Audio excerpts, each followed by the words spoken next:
Disney's The Lion King.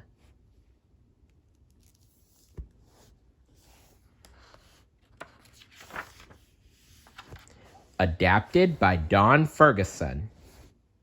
Are you ready? Here we go.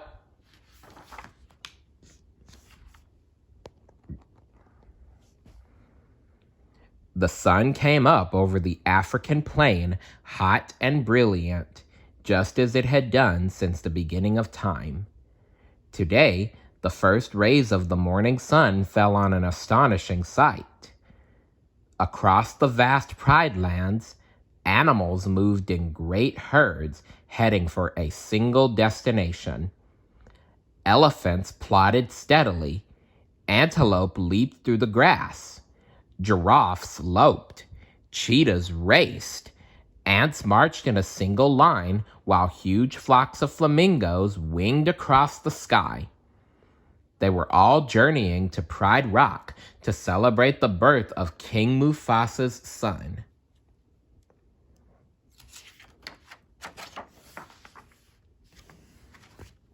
Above the gathering on the top of Pride Rock, Rafiki, the wise old mystic, approached King Mufasa and Queen Sarabi. He cracked open a gourd, dipped his finger in the liquid, and made a special mark on the infant's forehead. Then he carried the cub to the edge of the rock and held it high.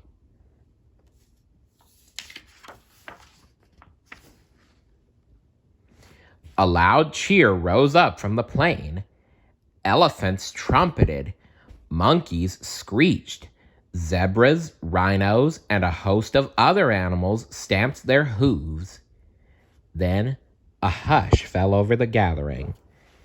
Together, the animals of Mufasa's kingdom knelt before Simba, their new prince.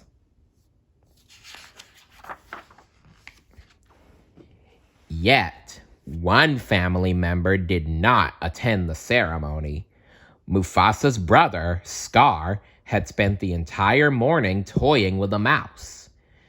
He was just about to eat it when Zazu, the king's major domo, appeared. Startled, Scar turned and the mouse scampered away. "Now look, Zazu, you've made me lose my lunch," Scar complained. "Ha! You'll lose more than that when the king gets through with you." But Scar wasn't listening. He was still hungry, and Zazu was beginning to look pretty tasty. Oh dear.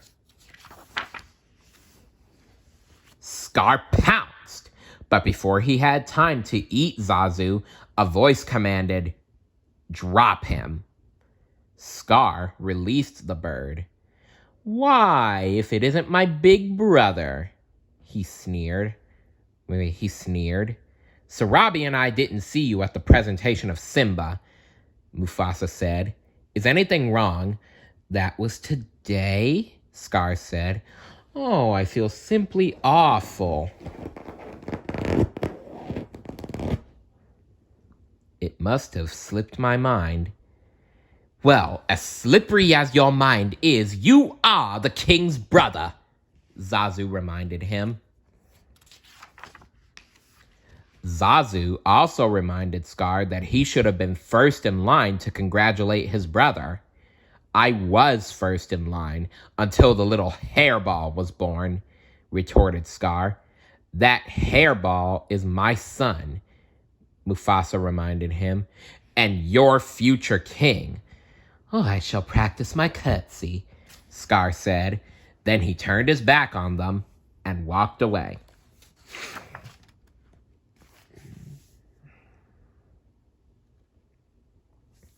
The days passed, and Simba grew from an infant into a cub. One morning before dawn, Mufasa led Simba to the top of Pride Rock. As the sun edged over the horizon, Mufasa said, "Simba, look. Everything the light touches is our kingdom. A king's time as ruler rises and falls like the sun. One day, Simba, the sun will set on my time here, and will rise with you as the new king. And this will all be mine? Wow, said Simba, looking around. But what about that shadowy place? Mufasa turned to his son. That is beyond our borders. You must never go there, Simba.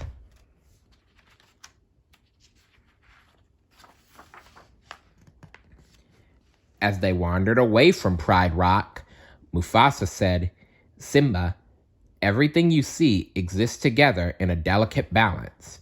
As king, you will need to understand that balance and respect all creatures because we are all connected in the great circle of life. The young cub tried to listen, but a grasshopper caught his eye and he chased after it.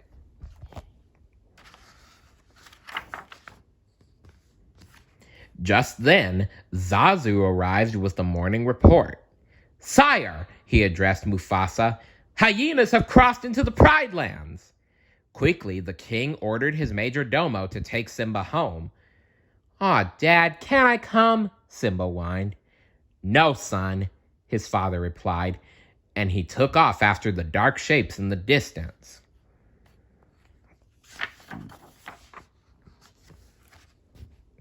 After Zazu made sure that Simba was home safely, the excited cub found Scar sunning himself on a rock. Hey, Uncle Scar, Simba cried. My dad just showed me the whole kingdom, and I'm gonna rule it all. Scar scowled. Then slowly, he began to smile. So, your father showed you the whole kingdom, did he? Did he show you what's beyond that rise at the border? No, said Simba. He said I can't go there. And he's absolutely right, Scar replied. It's far too dangerous. Only the bravest of lions go there. An elephant graveyard is no place for a young prince. An elephant what? Said Simba. Wow. Oh dear, I've said too much, said Scar, grinning slyly. Well, yeah, you said too much. You did it on purpose. Just do me one favor, he added. Promise me you'll never visit that dreadful place. And remember, it's our little secret.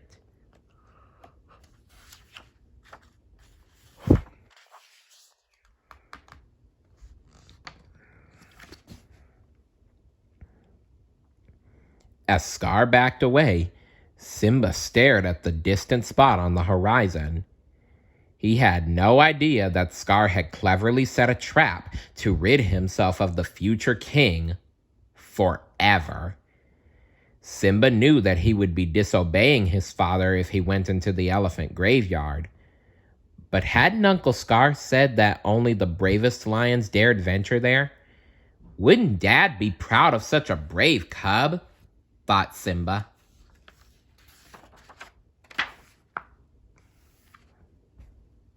Soon after, Simba went in search of his best friend, Nala. He was happy to find Nala with her mother Serafina and Queen Sarabi. Mom, he said to Simba, I just heard about this great place. Can Nala and I go? Where is this place, Simba? His mother asked. Oh, near the water hole, the cub fibbed.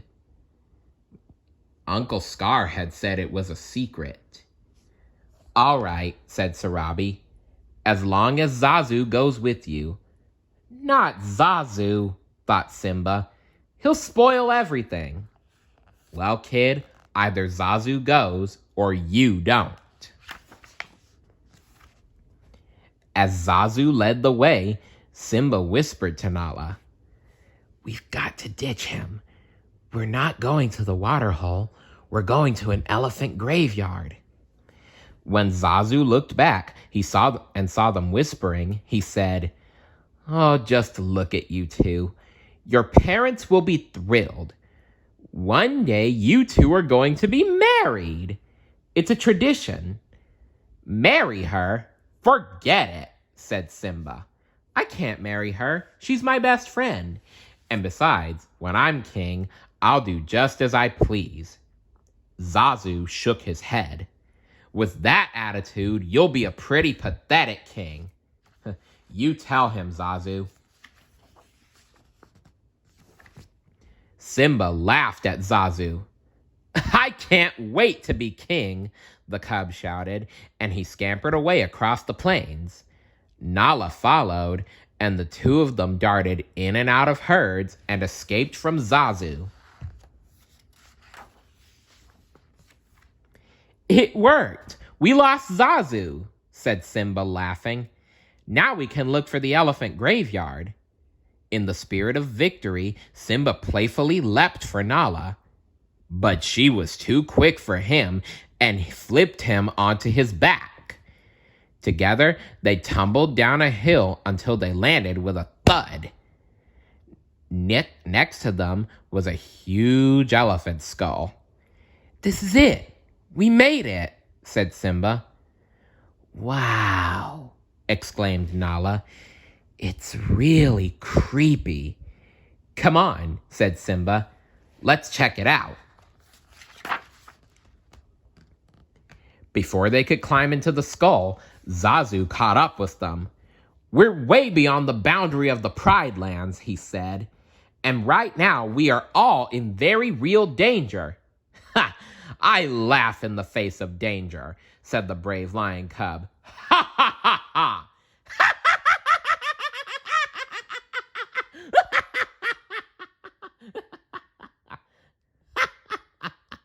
replied the elephant skull. Then, out of the skull's cavernous eye holes popped 3 slobbering hyenas. Well, well, well, Bonsai, what have we got here? Said one hyena. I don't know, Shenzi, answered another. What do you think, Ed? Ed, the third hyena, just licked his lips and laughed.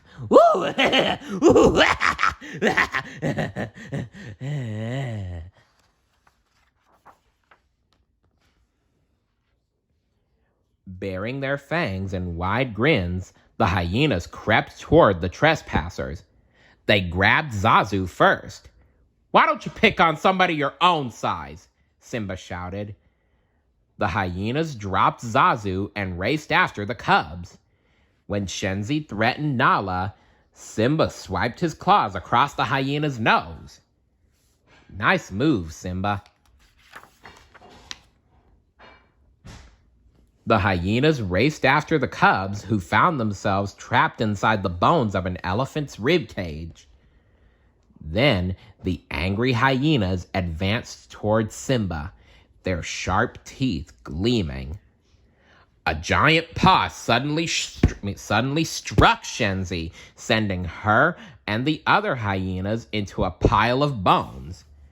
No match for the powerful Lion King, the beaten and bruised hyenas fled. Don't you ever come near my son again, Mufasa roared after them.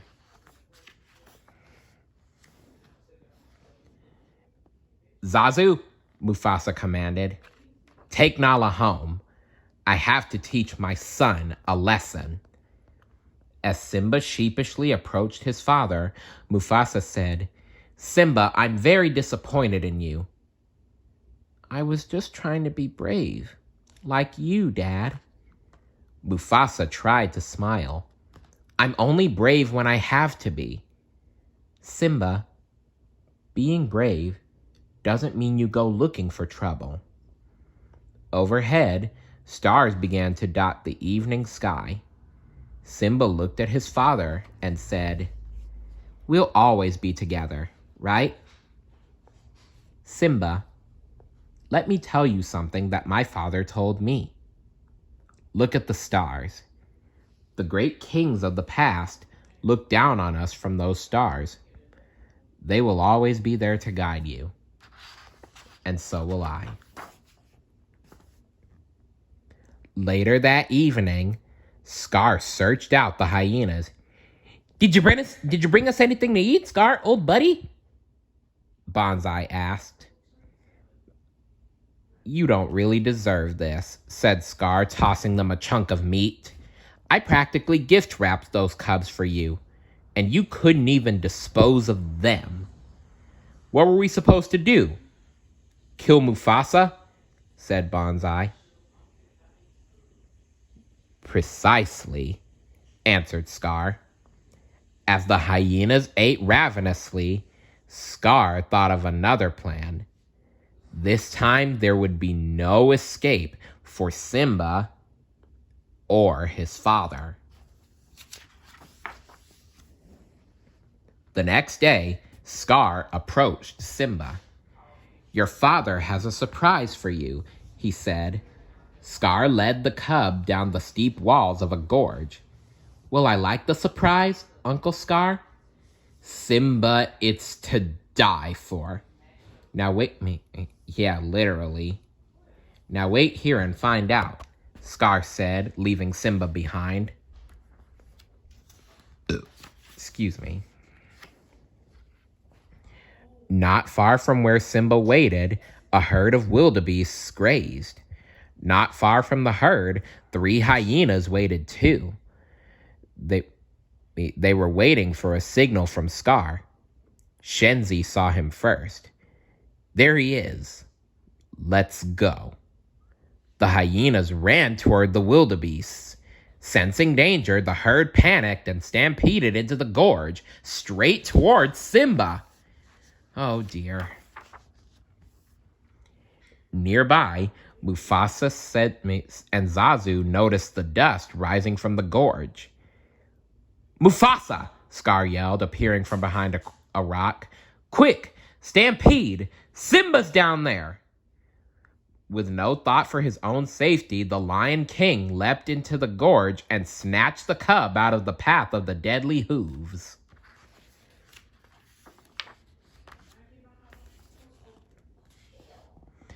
Mufasa jumped onto a rocky ledge and set Simba down. Suddenly, Mufasa felt the rocky wall crumble beneath his hind paws. He fell back into the herd. Badly hurt, he tried to climb another cliff. Looking up, he saw Scar. Brother, help me, Mufasa pleaded. Scar leaned toward Mufasa and pulled him close. Long live the king, he whispered, then let go. Mufasa lost his grip and disappeared beneath the mass of moving animals.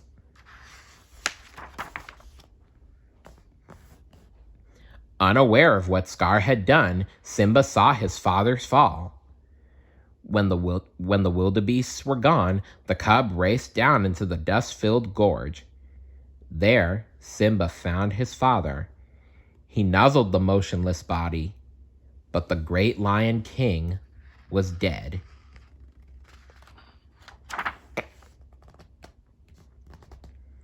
Scar appeared beside Simba. What have you done? He said. He tried to save me, the cub answered. If it weren't for you, your father would still be alive, Scar snarled. Run away, Simba. Run away and never return. Confused and heartbroken, Simba began to run. He did not see the hyenas join Scar or hear his uncle give the order to kill him. Kill him.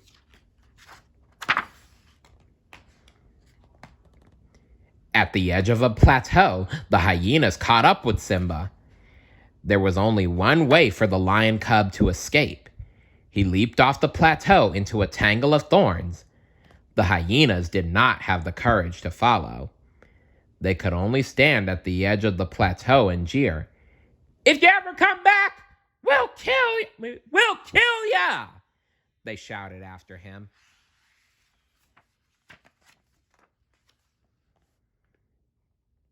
Certain that Simba had been killed, Scar returned to Pride Rock with the news. Mufasa died a hero, Scar solemnly announced. He gave his own life to save his son. But alas, both are dead. Sarabi, Nala, and the other lionesses began to mourn. Scar slowly ascended Mufasa's throne. It is with a heavy heart that I become your new king.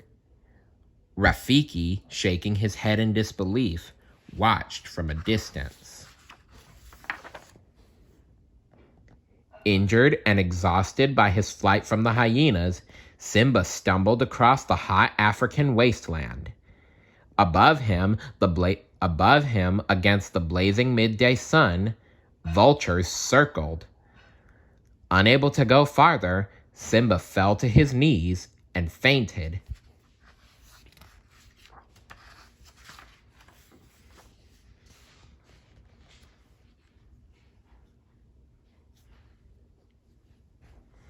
When Simba opened his eyes again, the blazing sun and the vultures were gone. But a meerkat and a warthog were standing over him. "You okay, kid?" said the meerkat. "You nearly died," said the warthog. "We saved you." "Thanks for your help," Simba replied. He stood on wobbly legs and started to leave. The meerkat called after the shaky cub. "Where you from?" "It doesn't matter," Simba said quietly. Then he admitted, "I did something terrible, but I don't want to talk about it." Then you're an outcast, said the meerkat. "So are we. My name's Timon, and this is Pumbaa. Take my advice, kid. You gotta put your past behind you. No past, no future, no worries. Hakuna Matata."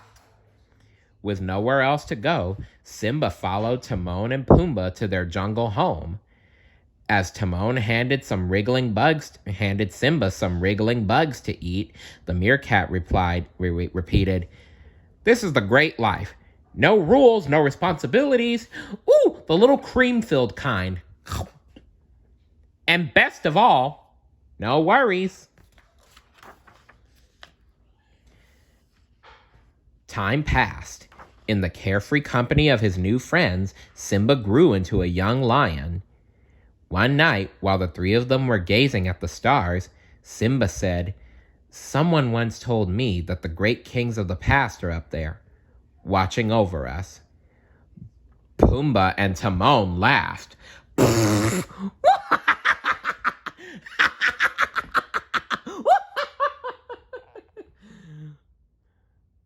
have told you something crazy like that?" said Timon. Simba, thinking of his father, was silent. The next day, as Simba was wandering through the jungle, he heard his friends shout for help. Simba hurried toward the sound. Pumbaa was caught beneath the trunk of a fallen tree, and Timon was trying to protect him from a hungry young lioness.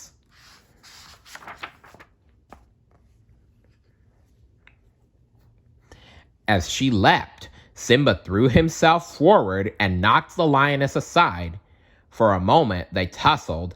Then the lioness pinned him to the ground and stared down at him. "Simba?" she said hesitantly. "Nala?" he replied. As the lions hugged, Timon cried, "What's going on here?" Simba laughed and introduced Nala to his friends. She smiled politely, but she could not stop staring at Simba. Finally, she said, "Everyone thinks you're dead." "They do?" Simba said. "Yes. Scar told us about the stampede."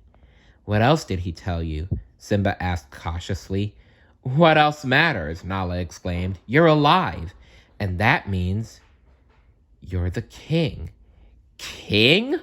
cried Timon and Pumbaa in surprise. Excusing themselves, Simba and Nala strolled into the jungle. "Scar let the hyenas take over the Pride Lands," Nala said.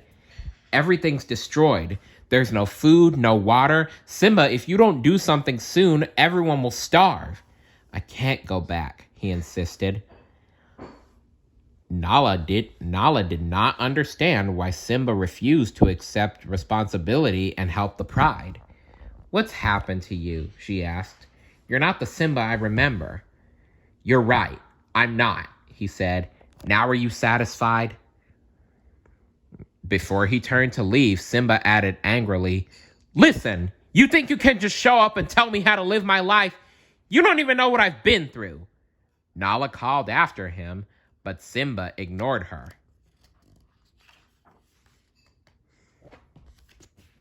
That night, while the others slept, Simba sat on a rock and gazed up at the twinkling sky. "I don't care what anybody says," he said aloud. "I won't go back. What would it prove anyway? It won't change anything. You can't change the past." Then Simba heard a strange sound. Somewhere in the jungle, someone was chanting in a sing-song voice. "Asante sana, squash banana, wee winugu, mimi apana. Asante sana, squash banana, wee winugu, mimi apana." As if from nowhere, the bent figure of an old baboon appeared. "Who are you?" Simba asked, slightly annoyed. "The question is, who are you?" said the baboon.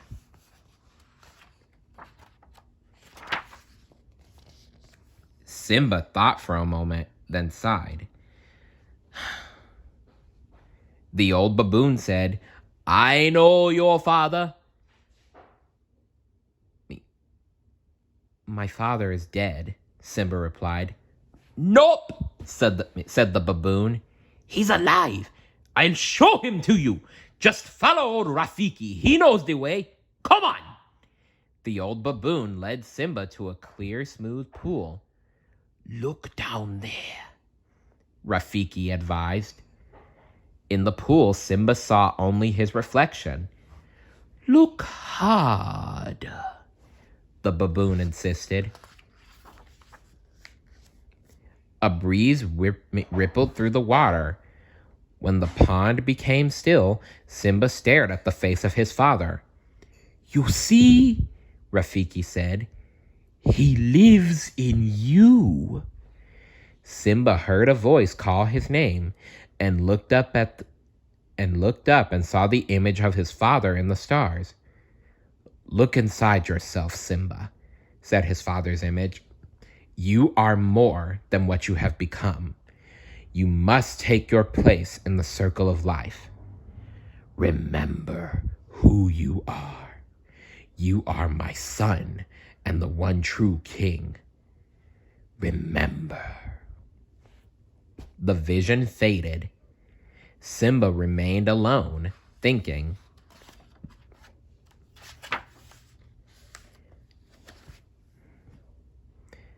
The next morning, Nala, Timon, and Pumbaa looked all over for Simba.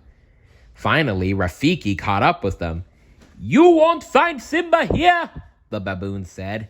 "Ha ha! The king has returned." Timon asked, "What do you mean?" "He's gone back to challenge his uncle," Nala exclaimed.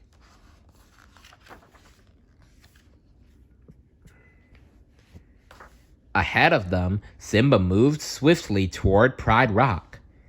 As he crossed over into his homeland, he saw the ruin and devastation everywhere. "Whoa, look at the Pride Lands. It's a disaster."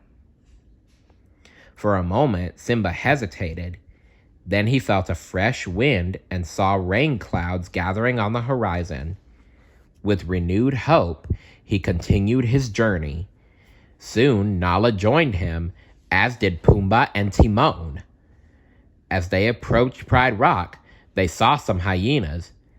Pumbaa and Timon stayed behind to divert the pack. Nala went to find the lionesses, while Simba forged on alone, in search of his mother. Meanwhile, back at Pride Rock, Scar reigned without shame. "Where is your hunting party?" he shrieked at Sarabi. "There is no food," she replied. "The herds have moved on.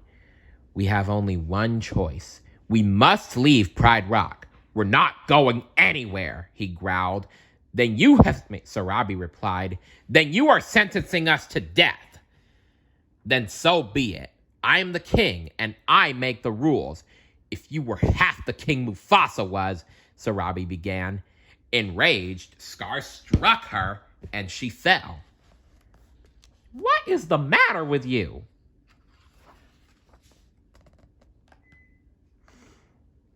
A tremendous roar echoed among the rocks. Scar whirled and saw a great lion before him. Mufasa, he said, gasping. No, it can't be. You're dead. Weak and delirious, Scar backed away from the ghost. What do you want? He cried. Why are you here? Go away. Go. Leave me alone. Although many years had passed, Sarabi still recognized her son. Simba, she said quietly. You're alive? Simba, Scar exclaimed. Then he glared at the hyenas, who had failed to kill Mufasa's boy. This is my kingdom, Scar proclaimed. Step down, Scar. Scar laughed. Well, I would, of course. There is one little problem. But there is one little problem. He gestured toward the hyenas. Quickly, the hyenas swarmed over Simba. Enough, Scar finally cried. The hyenas drew back, providing a clear path for Scar to approach Simba, who struggled to avoid falling to his death. Scar sneered. Where have I seen this before? You see, Simba didn't know it, but he was in the exact same position his father was before his death. Oh, yes, I remember. This is just the way your father looked before I killed him. Gathering all his strength, Simba leapt toward his uncle. As they fought, Scar ordered the hyenas to help him. Moments later, Nala and the lionesses arrived along with Timon and Pumbaa. With fury, they attacked the hyenas, attempting to drive them away. As the groups clashed, lightning struck the dry grass of the flatlands. The wind, now fierce, swept huge flames toward Pride Rock. During the battle, Simba became separated from his uncle.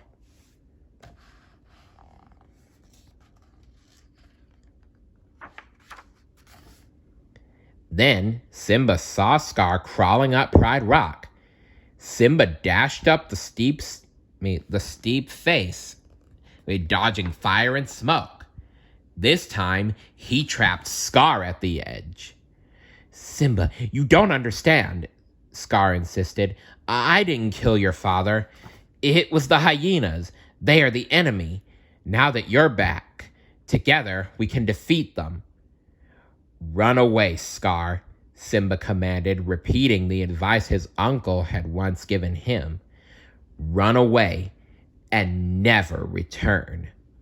Scar started to slink away, but then he turned and lunged for Simba. Acting swiftly, Simba hurled Scar off the cliff. The sound of hungry hyenas drifted up from the gorge, revealing Scar's awful fate. As rain began to fall, Simba climbed to the top of Pride Rock. Then the clouds parted, revealing a star-filled sky. Simba roared triumphantly, and all who heard him reacted with joy. Soon, under the rule of a wise and brave king, the Pride Lands flourished.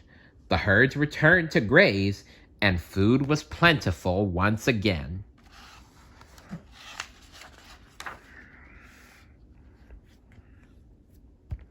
Soon, the animals gathered once more to celebrate the birth of a king's son. Simba and Nala watched proudly as Rafiki held their new cub high over Pride Rock. As the morning sun touched the African plain, Simba thought of something his father had once told him. A king's time as ruler rises and falls like the sun.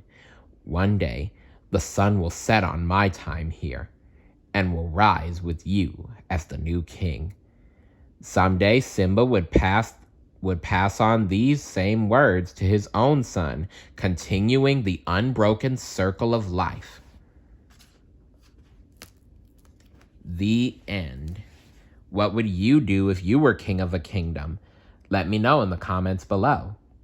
And remember, we all have our place in the circle of life. See you later.